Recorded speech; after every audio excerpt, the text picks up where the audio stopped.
The big interview on US TV with, of course, the former royal and Prince Harry had him gushing about that meeting with Our Gracious Majesty the Queen. But how true was everything that Prince Harry said? And as ever, we have to say allegedly. Hi, good morning, Neil Sean here in the heart of London. Thanks for your company today. Nice to see you, one and all, and thank you all those brand new subscribers. It's truly heartwarming to find that you wish to spend some time with me. I genuinely mean that, you know. I love doing these particular reports for you when, of course, as I've told you before, I'm not busy around the world with other reports for other channels. Boy, it's been busy, as one can imagine, particularly with all the politics going on over here. Oh, it's just never ending. I'm sure it is in your part of the world, though. I often think about this when you're making these shows, that, you know, we often think, don't we, that our politics, our breaking news is, well, you know, world news. And then you go around the world and find out it's totally different, whether it's be in the Saudi Arabia or, of course, you know, New Zealand, Canada, Australia, all of those places. I remember speaking to the Australian Prime Minister, Kevin Rudd, and he told me that, of course, you know, people look to Britain for the big breaking news, but then, of course, they have their own. And that's the same wherever you are, whether it's Brazil, Argentina, the Philippines, Germany. We just look at our own patches, but the world is a huge place.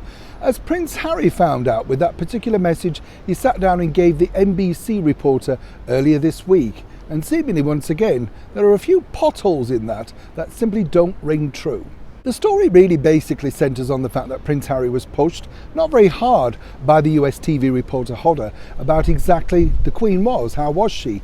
And Prince Harry responded that she was in great form and that he, and only he apparently, can really make her laugh. The one gift that Prince Harry and Our Gracious Majesty the Queen share, he's always had the ability to play the clown. Well, of course, as we've told you before, it's easy for Prince Harry, isn't it? He's never going to be king, and it makes it easy for him to sort of be the court jester of the monarchy, and that's apparently what she really enjoyed with Prince Harry as an individual.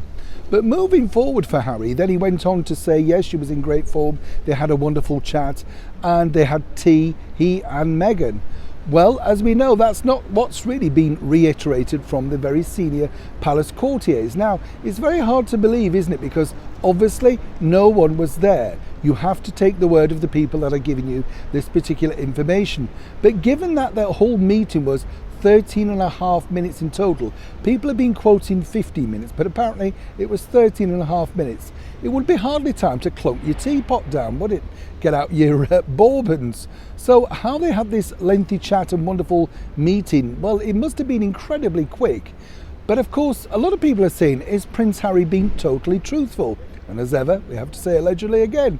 This really centres on the fact that they know, and he knows, and his team around him know, that the attachment to the monarch of 70 years, Queen Elizabeth II, is vital in order to make sure that his brand moving forward remains intact. It is that connection to the monarchy that seemingly he wishes to run away from, is the one thing that can help sell the Netflix deal, the Spotify podcast, and moving forward, of course, the Invictus Games documentary. So of course he had to sort of put a bit of a spin on it, and it's something that he's learnt, we believe, through a little bit of media training. But if you look at the video very closely, he does look slightly bashful and looks down. A lot of people are saying, oh, that's because he didn't want to be asked the questions. As we've told you before here on the show, every single question asked would have been gone through with a fine tooth comb. So one way or another, Prince Harry knew it was coming, and more importantly for him, he had to make sure that he came out of it with a better perception, particularly in public, than perhaps was the real meeting. Whichever way you look at it, he didn't play well once again for Prince Harry, and very untimely given that it was the monarch's birthday on the day that all of this unsavoury news once again broke. And as we also found out, he couldn't find the time, publicly at least, to wish his father and his elder brother, Prince William, all the best.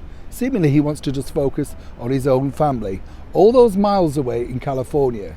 So I'll leave it up for you to decide which part of the story you believe is true.